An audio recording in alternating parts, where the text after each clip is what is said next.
पिछले वीडियो में मैंने अभिप्रेरणा टॉपिक को पूरा किया था और आज फ्रेंड्स मैं आपके सामने लेकर आया हूं पर्सनैलिटी।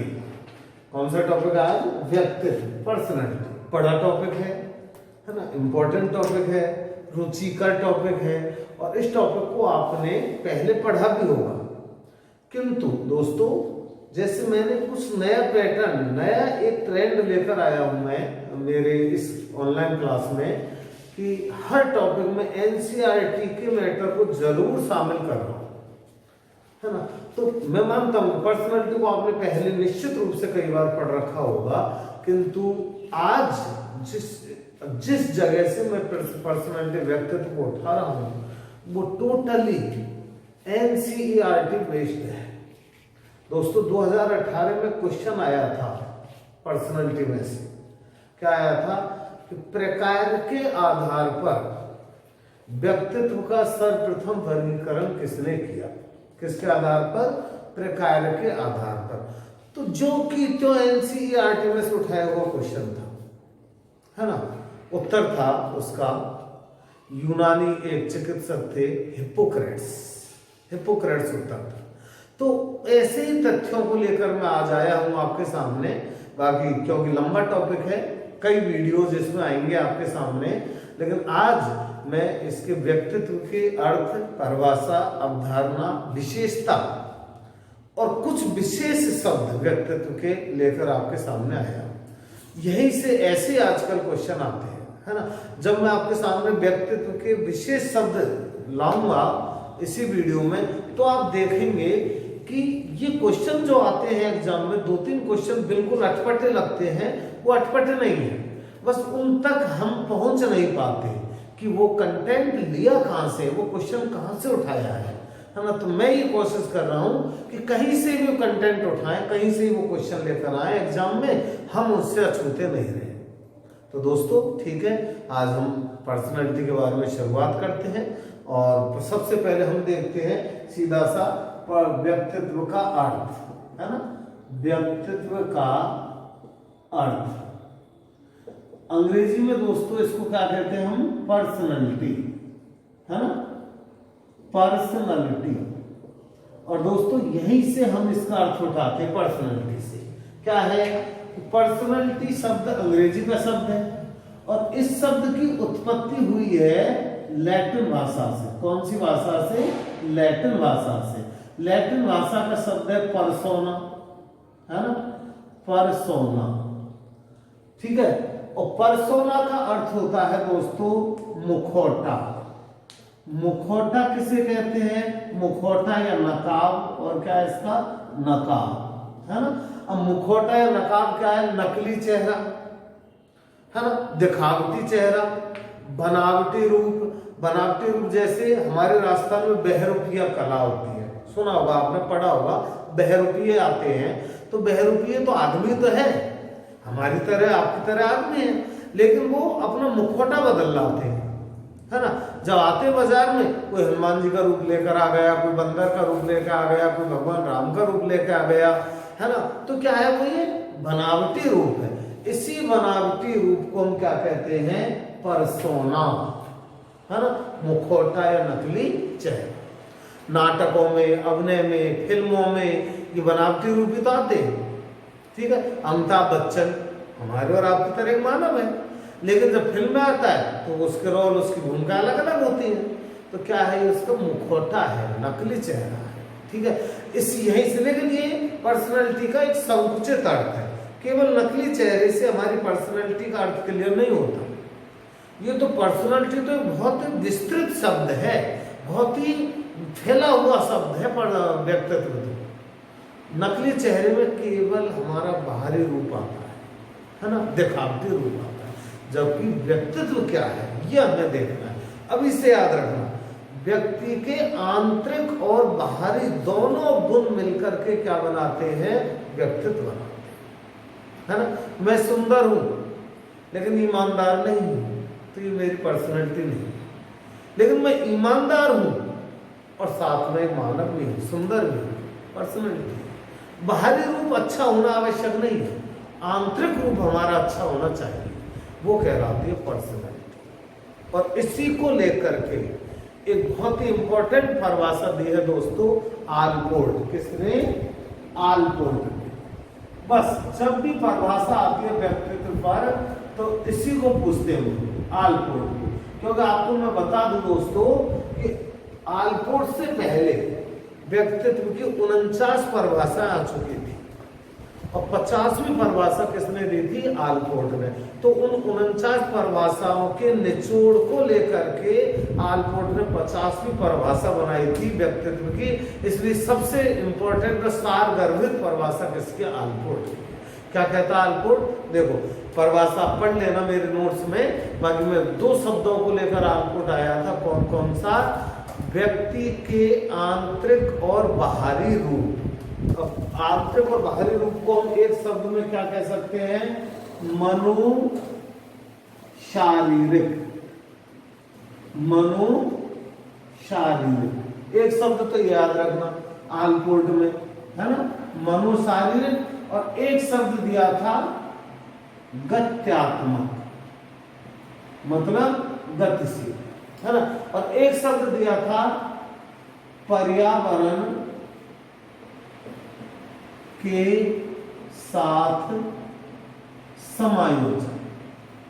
पर्यावरण के साथ समायोजन, ये 3 शब्दों से आलपोर्ट की परिभाषा बन जाती है दोस्तों, है ना? ये 3 शब्दों को आप जोड़ देना, आलपोर्ट की परिभाषा आपको याद हो जाएगी। जैसे मैं जोड़ रहा हूं कि व्यक्ति के मनोशारीरिक गुणों का एक ऐसा संगठन जो गतिशील है, जो गत्यात्मक है, और वह गत्यात्मक संगठन व्यक्ति का वातावरण या पर्यावरण के साथ समायोजन करवाता है। वही गत्यात्मक संगठन क्या कहलाता है? व्यक्तित्व, है ना?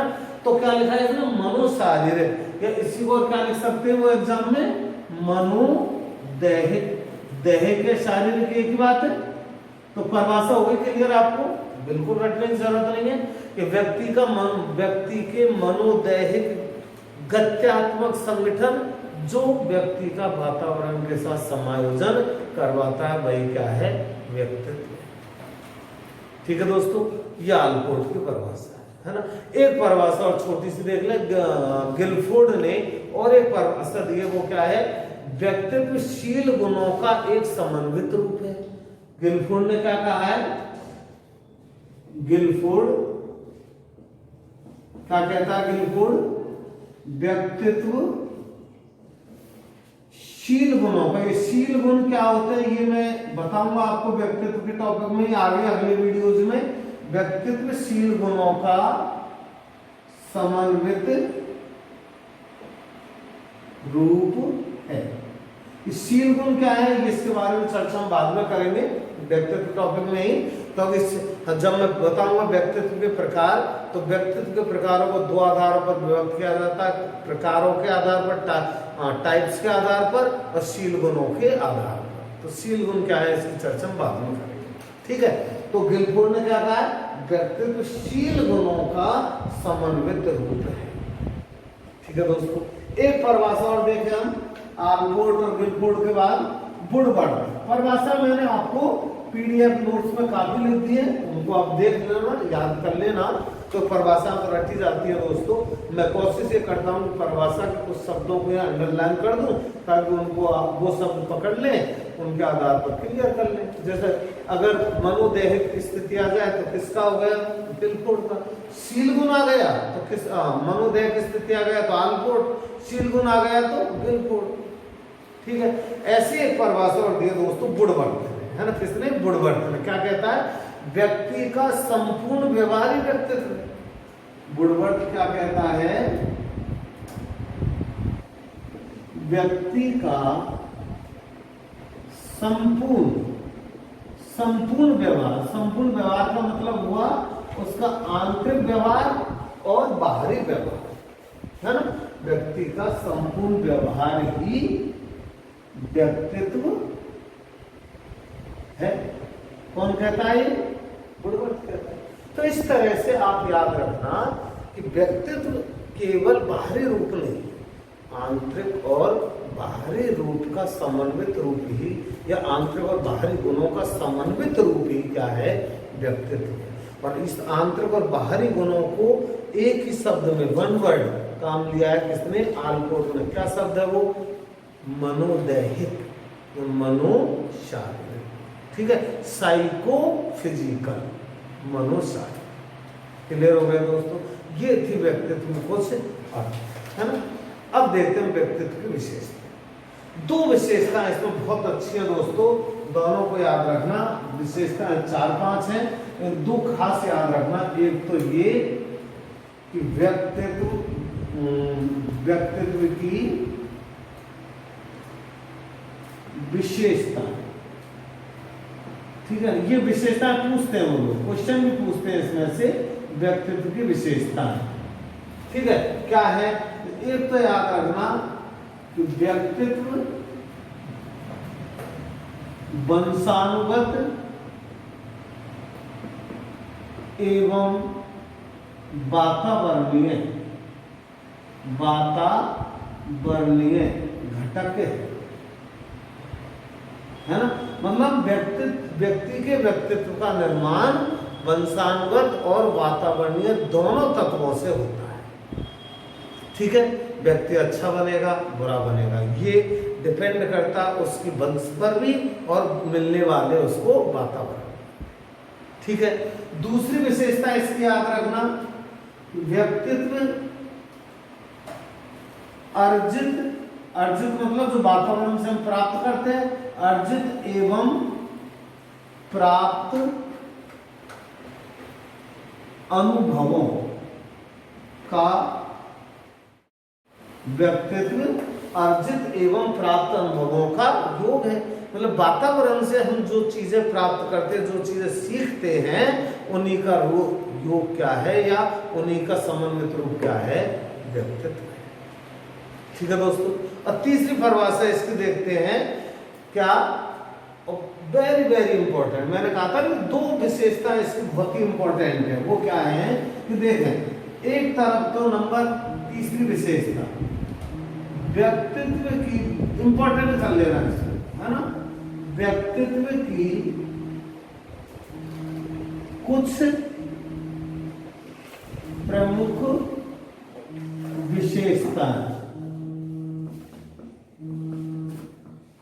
विशेषताएं स्थिर होती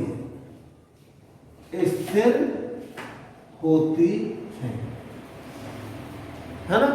व्यक्तित्व की कुछ प्रमुख विशेषताएं स्थिर होती है, मतलब बदलती नहीं है। एक बार व्यक्ति के व्यक्तित्व में कुछ जो विशेषता शामिल हो गई, कुछ प्रमुख विशेषताएं, ऐसा नहीं सभी, कुछ प्रमुख विशेषताएं स्थिर होती हैं, बदलती नहीं, क्योंकि ये स्थिर जो विशेषताएं होती है ना दोस्तों, इन्हीं से व्यक्ति का व्यक्तित्व निर्मित होता है।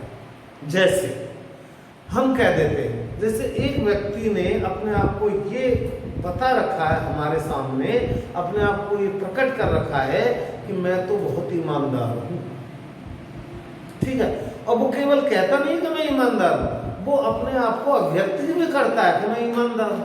तो हर काम वो ईमानदारी से करता है, झूठ कर बोलता नहीं है, बड़ी ईमानदारी से पैसा कमाता है, सब कुछ ईमानदारी चलता है उसका।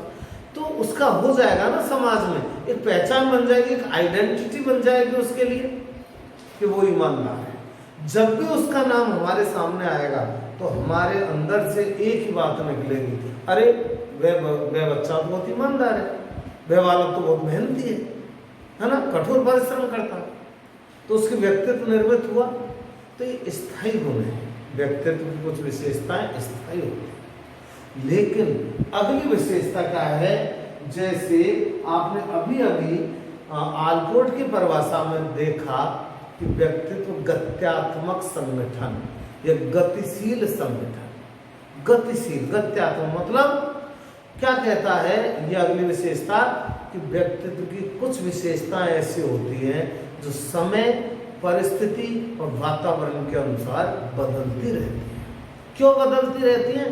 क्योंकि हमें वातावरण के अनुसार अनुकूलन करना पड़ता है ना, समायोजन करना पड़ता है। और समायोजन हम कब कर पाएंगे? जब हमारे व्यक्तित्व की जो बदलने लायक विशेषताएं उनको हम बदल देते हैं, है ना।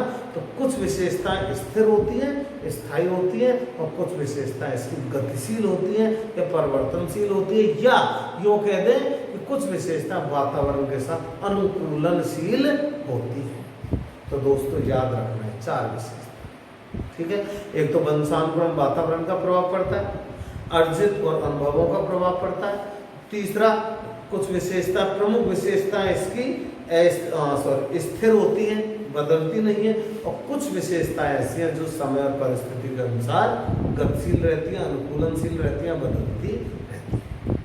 ठीक है दोस्तों, ये कुछ व्यक्तित्व की विशेषताएं थी, ठीक है। और आगे हम देखते हैं, अब मैंने आप ही बताया था कि मैं एनसीईआरटी में से व्यक्तित्व के कुछ विशेष शब्द लेकर आया, है ना। उन शब्दों को आज आप समझ लें, बिल्कुल नए शब्द हैं जिनके बारे में आपने निश्चित है पहले नहीं पढ़ा हो, ठीक है। और अगर एक क्वेश्चन उनमें से आ गया तो आपके लिए बहुत अच्छा होगा। तो 6-7 शब्द, ठीक है दोस्तों। तो कुछ विशेष शब्द लेते हैं व्यक्तित्व के, है ना, विशेष शब्द, विशेष शब्द, ठीक है दोस्तों। अब पहला शब्द मैं लेकर आया हूं आपके सामने। सबसे पहले हम लेते हैं आत्मा। किसको लेंगे? आत्म, है ना, आत्म। ये आत्म क्या है? सेल्फ। आत्म क्या है? हाँ, इसको समझे पहले। कहते हैं ना आत्मा, आत्मा अलग चीज है, लेकिन आत्मा, अब इसी आत्म से संबंधित शब्द लाया हूं। जैसे आएगा आत्मनियंत्रण, आत्मनियमन, आत्मसुरक्षा, है ना, आत्मरक्षा, है ना, आत्मसम्मान। बहुत अच्छा शब्द है, फर्स्ट ग्रेड में तो कई बार आ चुका है क्वेश्चन, 3-4 बार। सेल्फ एस्टीम क्या है? आत्मसम्मान क्या है? बहुत बढ़िया शब्द है। तो हम अब आत्मसम्मान, आत्मरक्षा, आत्मनियंत्रण, आत्मनियमन, ये सब बाद में देखेंगे आगे। पहले देखते हैं आत्म क्या है। What is self? आत्म क्या है? तो दोस्तों इसको याद रखना, अपने संदर्भ में व्यक्ति, मैं पढ़ रहा हूं बिल्कुल, फिर समझाऊंगा। अपने संदर्भ में मतलब स्वयं के बारे में, स्वयं के बारे में, अपने संदर्भ में जब व्यक्ति विचार करता है, सोचता है, चेतन मन से सोचता है, सोच समझ करके अपने बारे में विचार करता है, वही क्या है? उसका आत्म है। बड़ा सीधा सा बता दिया मैंने। अपने संदर्भ में मतलब अपने बारे में जब व्यक्ति अपने चेतन मन से सोचता है, विचार करता है ना, चिंतन करता है, या भावनाएं उसकी, स्वयं की भावना, है ना, स्वयं के बारे में विचार करना, ये क्या है? आत्म है, ठीक है ना। उसी से फिर आगे जुड़ेंगे आत्मसम्मान वगैरह। तो आत्म का अर्थ समझ गए। 2 शब्दों में याद रखना, अपने संदर्भ में अपने बारे में ही चिंतन करना, विचार करना, सोचना, क्या है? आत्म है, ठीक है दोस्तों। आगे देखते हैं आत्म से संबंधित अगला शब्द लेकर आया हूं मैं आपके सामने, आत्म का ही, आत्म संप्रत्यय। कौन सा शब्द है अगला? आत्म संप्रत्यय। आत्म संप्रत्यय में सेल्फ कंसेप्ट, सेल्फ कंसेप्ट। आत्म संप्रत्यय क्या है ना। तो आत्म संप्रत्यय क्या है दोस्तों? बड़े शब्द, सीधे से शब्दों में 2 शब्द इसके, क्या है? अपना प्रत्यक्षण करना, है ना, या अपनी क्षमताओं व गुणों के बारे में विचार करना, है ना। क्या लिख दूं? अपना स्वयं का प्रत्यक्षण करना, या अपनी क्षमताओं एवं गुणों के, अपनी क्षमता, इसको अंडरलाइन करना, अपनी क्षमताओं एवं गुणों के बारे में विचार कर, बस छोटा सा, है ना। ये है आपका आत्मसंप्रत्यय। समझ गया? मतलब मैं क्या हूं, मेरी क्षमताएं क्या हैं, मेरे अंदर कौन कौन से गुण हैं, इसको समझ लेना, इस पर विचार कर लेना, इस पर चिंतन कर लेना, ही क्या है, आत्मसंप्रत्यय। ठीक है। और एक खास चीज याद रखना, दूसरा तीसरा वर्ड आ रहा, वेरी वेरी इंपॉर्टेंट कर लेना दोस्तों, और वो क्या है, आत्मसम्मान, है ना। क्या है अगला, आत्मसम्मान, सेल्फ एस्टीम। बहुत काम लेते हैं इस शब्द को, है ना, आत्म सम्मान, सेल्फ, ये अंग्रेजी का जो शब्द है ना, सेल्फ एस्टीम, सेल्फ एस्टीम काफी काम आता है, बहुत काम आता है ये शब्द, हम सब काम लेते हैं इसको, सेल्फ एस्टीम। जैसे कभी कभी कह दी, आपने सुना होगा, कह रहे मुझे अंडर एस्टिमेट मत करो। हाँ, अंडर एस्टिमेट क्या है, नजरअंदाज मत करो। अंडर एस्टिमेट मतलब नजरअंदाज करना। हम नजरअंदाज किसका, आत्मसम्मान का, सेल्फ एस्टीम। ठीक है ना, किसको नजरअंदाज किया जाता है, आत्मसम्मान। अब ये आत्मसम्मान क्या है, और वैसे भी कहते मेरा भी कुछ सेल्फ एस्टीम है ना, मेरा भी कुछ आत्मसम्मान है। तो आत्मसम्मान है क्या है, इसको देखें दोस्तों। जैसे इससे पहले देखा आत्मसंप्रत्यय में क्या था, बड़ी बारीक अंतर है इन सभी शब्दों में, छोटा छोटा सा अंतर है। जैसे आत्मसम्मान में देखा कि अपनी गुणों एवं क्षमताओं के बारे में विचार करना, तो क्या है, आत्मसम्मान, है ना। और ये अपने गुणों एवं क्षमताओं के बारे में विचार करना, तो क्या है, आत्मसंप्रत्यय। और अपने गुणों एवं क्षमताओं को मूल्य देना, मतलब उनका मूल्यांकन करना, है ना, उनका मूल्य निर्णय करना या उनका आकलन करना, आत्मसम्मान है। क्या अंतर देखना, अपने गुण एवं क्षमताओं का, अब दो शब्द आ रहे, मूल्य निर्णय, मूल्य निर्णय एवं आकलन, मूल्य निर्णय एवं आकलन। ठीक है, ये दो शब्द किसको बनाएंगे, आपके आत्मसम्मान को बनाएंगे। कौन कौन से, मूल्य निर्णय या आकलन, असेसमेंट।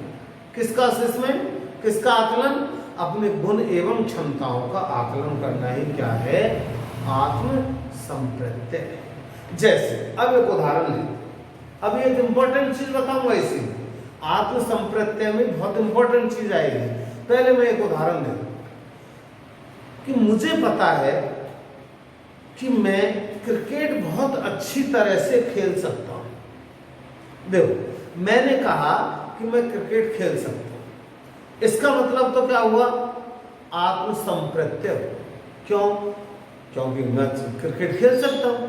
अब अच्छी खेल सकता हूं, बुरी खेल सकता हूं, ये अलग बात है, लेकिन मैं क्रिकेट खेल सकता हूं, ये तो क्या हो गया, आत्मसंप्रत्यय। लेकिन मैं क्रिकेट अच्छी खेल सकता हूं, ये क्या है, आत्मसम्मान है। क्यों, क्योंकि मैंने मेरे क्रिकेट के खेल को क्या दे दिया, यहां पर मूल्य दे दिया। अच्छा, क्या दे दिया, मूल्य। ये अच्छा जो विशेषण लगाया ना मैंने, मूल्य है। या मैंने मेरे क्रिकेट खेलने की रुचि को क्या कर लिया, आकलन कर लिया। आकलन करना मतलब यही तो हुआ आकलन, अच्छा या बुरा, कम या ज्यादा। तो मैंने कह दिया कि अच्छा खेल सकता हूं, इसका मतलब मैंने मेरे क्रिकेट की रुचि का क्या कर लिया, आकलन कर लिया। ये कहलाता आकलन करना या मूल्य निर्णय देना ही क्या है दोस्तों, आत्मसम्मान है ना, सेल्फ एस्टीम है। तो ये आत्मसम्मान को बिल्कुल रेखांकित कर लो, इसको मत लो। ठीक है, अब मैंने बताया कि बहुत इंपॉर्टेंट चीज आएगी आत्मसम्मान में। तो दोस्तों एक एनसीईआरटी का वो लेकर आया हूं आपके सामने में, क्या तत्व, फैक्ट, कि आपसे क्वेश्चन पूछ लिया जाता है, जो इसको लाया हूं मैं यहाँ पर, कि 6-7 वर्ष की आयु में 6-7 वर्ष की आयु में बालक चार प्रकार का आत्म सम्मान स्वयं में पैदा कर लेता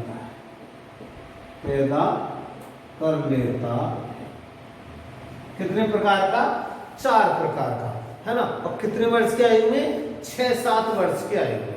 अब वो 4 प्रकार का आत्मसम्मान है, 4 प्रकार की क्षमताएं कौन कौन सी है, ये याद रखना, है ना। पहली बात तो याद रखना कि कौन से आयु के बालक में आत्मसम्मान प्रकट हो जाता है, तो 6-7 वर्ष की आयु, ठीक है। 6-7 वर्ष की आयु का मतलब क्या हो गया? पूर्व बाल्यावस्था, ठीक है। और अब बात आती है कि वो 4 कौन कौन सी क्षमताएं जिनके बारे में बालक अपने आप के आकलन कर लेता है। 4 क्षमताएं तो हुई वो, या 4 आत्मसम्मान हुए, कौन कौन से हैं? तो दोस्तों याद रखना, शैक्षिक क्षमता, सामाजिक क्षमता, शारीरिक या खेल की क्षमता, दोबारा रिपीट कर रहा हूं, शैक्षिक क्षमता, सामाजिक क्षमता, शारीरिक या खेल की क्षमता, और चौथा है शारीरिक रूप। एक तो हुआ शारीरिक क्षमता, शारीरिक क्षमता का तो मतलब हुआ कि मैं शरीर से कितना काम कर सकता हूं, मैं अपने शरीर को काम लेकर क्या क्या खेल खेल सकता हूं, कितना दौड़ सकता हूं, कितना चल सकता हूं, कितना वजन उठा सकता हूं। ये तो क्या हुआ? शारीरिक या खेल की क्षमता। और एक है अपना शारीरिक रूप, जो आयु के साथ साथ बढ़ता है और परिष्कृत होता है, अपना शारीरिक रूप, है ना। ये भी आत्मसम्मान बालक में 6-7 वर्ष में पैदा हो जाता है। तो 4 क्षमता हो गई, शैक्षिक क्षमता, सामाजिक क्षमता, खेल या शारीरिक क्षमता, शारीरिक रूप। 4 क्षमताओं का कंसेप्ट बालक में कब पैदा हो जाता है? 6-7 वर्ष के आयु में पैदा हो जाता है, ठीक है दोस्तों। तो कितने शब्द बता दिए मैंने? एक तो आत्म मतलब सेल्फ, दूसरा आत्म संप्रत्यय, और तीसरा आत्म सम्मान। 3 शब्द हो गए। और चौथा शब्द है दोस्तों आत्म सक्षमता, सेल्फ एफिकेसी। आत्म सक्षमता क्या है? तो चौथा शब्द आत्म सक्षमता।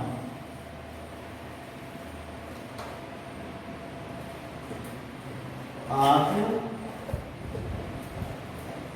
सक्षमता, है ना, सेल्फ एफिकेसी,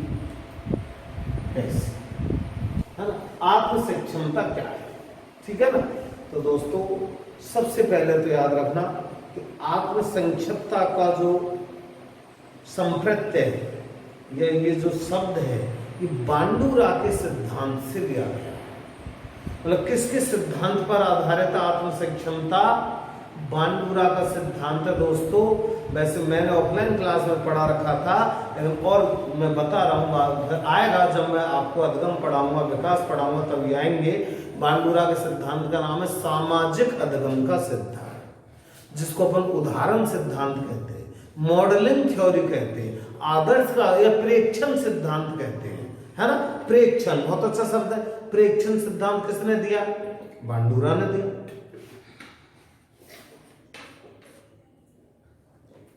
ठीक है, तो याद रखना आत्म सक्षमता, सेल्फ एफिकेसी कहां से लिया गया है? बांडुरा के सामाजिक अधिगम सिद्धांत से लिया गया है। ठीक है, अब ये है क्या है आत्म सक्षमता?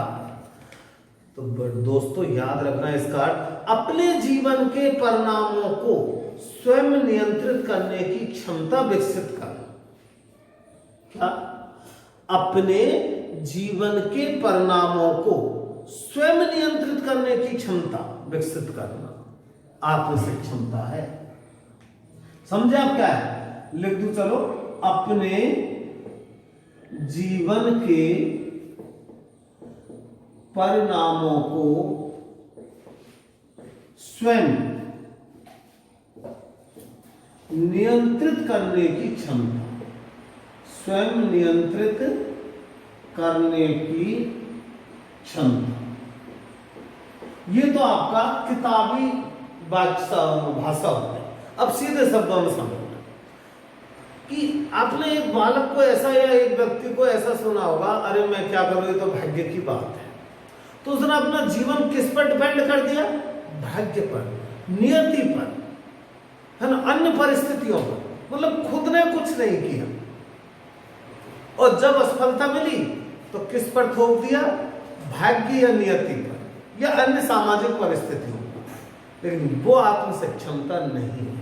आत्मसक्षमता क्या है दोस्तों? अपने जीवन को स्वयं निर्मित करने की क्षमता। यहां आया ना, अपने जीवन के परिणामों को नियंत्रित करना, मतलब मैं मेरे परिणामों को कैसे भी किधर भी मोड़ सकता हूं, इतनी क्षमता मेरे में है।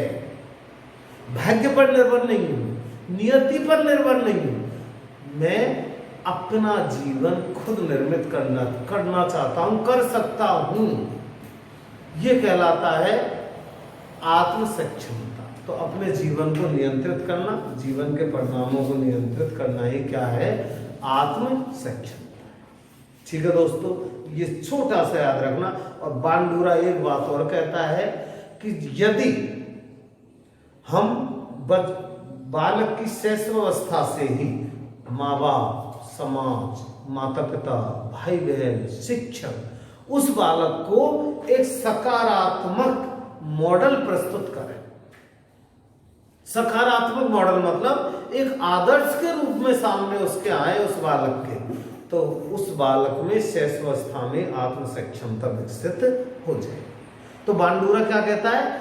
उदाहरण से आदर्श बनकर, मॉडल बनकर यदि हम पॉजिटिविटी के साथ, सकारात्मकता के साथ समाज, माता पिता, बड़े भाई बहन या शिक्षक या और कोई व्यक्ति उस बालक के सामने अपने आप को मॉडल के रूप में प्रस्तुत करें, एक आदर्श के रूप में प्रस्तुत करें, तो उस बालक में आत्मसक्षमता पैदा हो जाए। अन्यथा व्यक्ति कैसा बन जाता है? नियति पर डिपेंडेंट, भाग्य पर निर्भर हो जाता है, वो आत्मसक्षमता। तो क्या हो गया आत्मसक्षमता?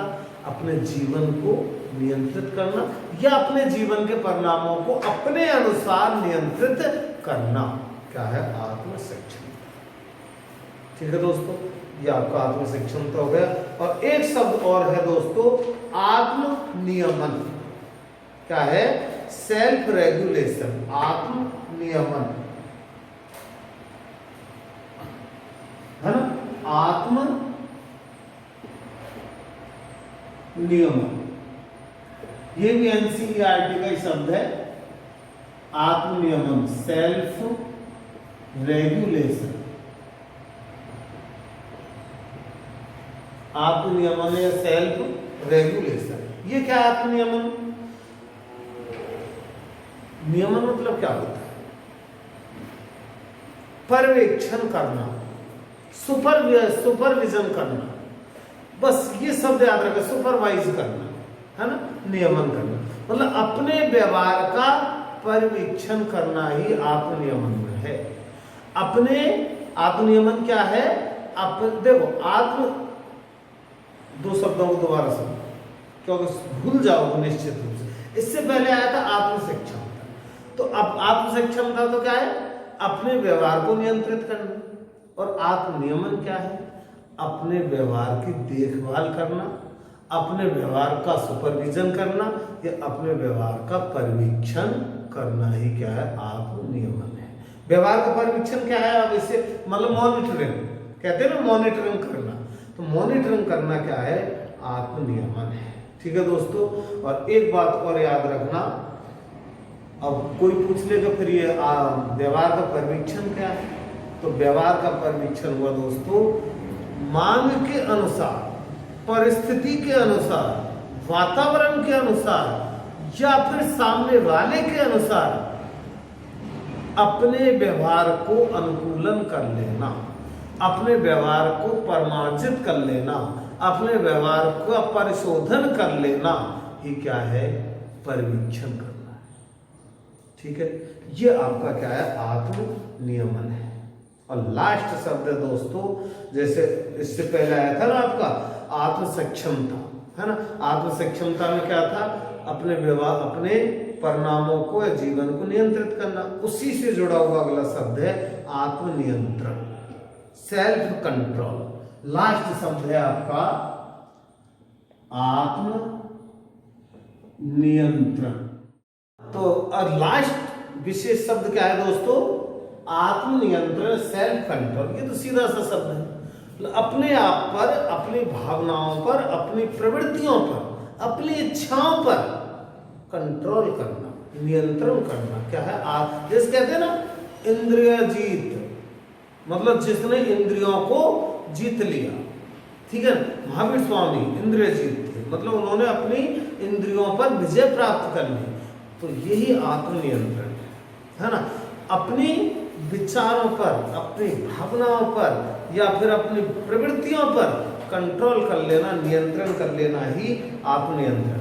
अब जो भाषा है किताबी वो बताओ, आवश्यकताओं को विलंबित या स्थगित कर देना आत्मनियंत्रण। क्या बोला, आवश्यकताओं को विलंबित,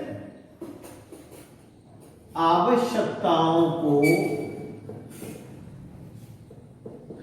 विलंबित, विलंबित मतलब क्या होता है, विलंबित या स्थगित, स्थगित करना, करने की क्षमता पैदा कर लेना, है ना। आवश्यकताओं को विलंबित या स्थगित करने की क्षमता पैदा कर लेना ही क्या है, आत्मनियंत्रण। समझ गए, अब सीधा सा आवश्यकताओं को विलंबित कर दे, विलंबित कर देना ना, खिसका देना आगे को, स्थगित कर देना।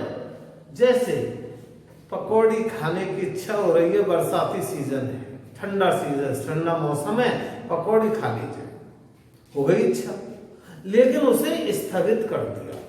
कौन कर पाएगा स्थगित, जिसने अपने आप पर कंट्रोल कर लिया, नियंत्रित कर लिया। क्योंकि मूल प्रवृत्ति इच्छा ही तो है ये, तो उस इच्छा को हमने कंट्रोल कर लिया, है ना। और केवल क्या सोच लिया, अरे यार आज रहने दो, अगले संडे को देखेंगे, हो गया विलंबित, स्थगित कर दिया, यही आत्मनियंत्रण। लेकिन दोस्तों हर कोई अपने आप पर कंट्रोल नहीं कर सकता।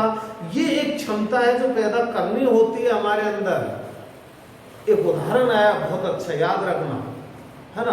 व्रत में उपवास रखना, रोजा मुस्लिम भाइयों का उपवास रखना, क्या है ये, आत्मनियंत्रण है ना, कंट्रोल, सेल्फ कंट्रोल है। वरना मैं तो नहीं रह सकता व्रत भाई, कभी नहीं रहता, वर्ष में एक बार रहता हूँ जन्माष्टमी का, क्यों कभी नहीं रह जाता, क्यों नहीं रह जाता, तो अपने आप पर कंट्रोल नहीं, इसलिए पेट बढ़ रहा है ना। ठीक है दोस्तों, ये आपका आज मैंने व्यक्तित्व पर्सनालिटी को प्रारंभ कर दिया। बड़ा टॉपिक है, कई वीडियो जाएंगे, सब वीडियो को सुने। हाँ, और लास्ट में मेरे चैनल को सब्सक्राइब करें, बेल आइकन को प्रेस करें ताकि अपडेट्स आप तक पहुंचते रहें, और शेयर करें, लाइक करें। हाँ, एक बात हो, YouTube चैनल को पढ़ करके, अपने कंटेंट को पढ़ करके, और ऑनलाइन जो मैं एग्जाम आपका ले रहा हूं उसको आप सॉल्व करके, और निश्चित रूप से कमेंट्स जरूर करें, है ना। क्योंकि आपके कमेंट्स मुझे मोटिवेट करते हैं, मेरी जो कमियां हैं उनको निकालते हैं, इसलिए कमेंट्स जरूर करें दोस्तों। Thank you.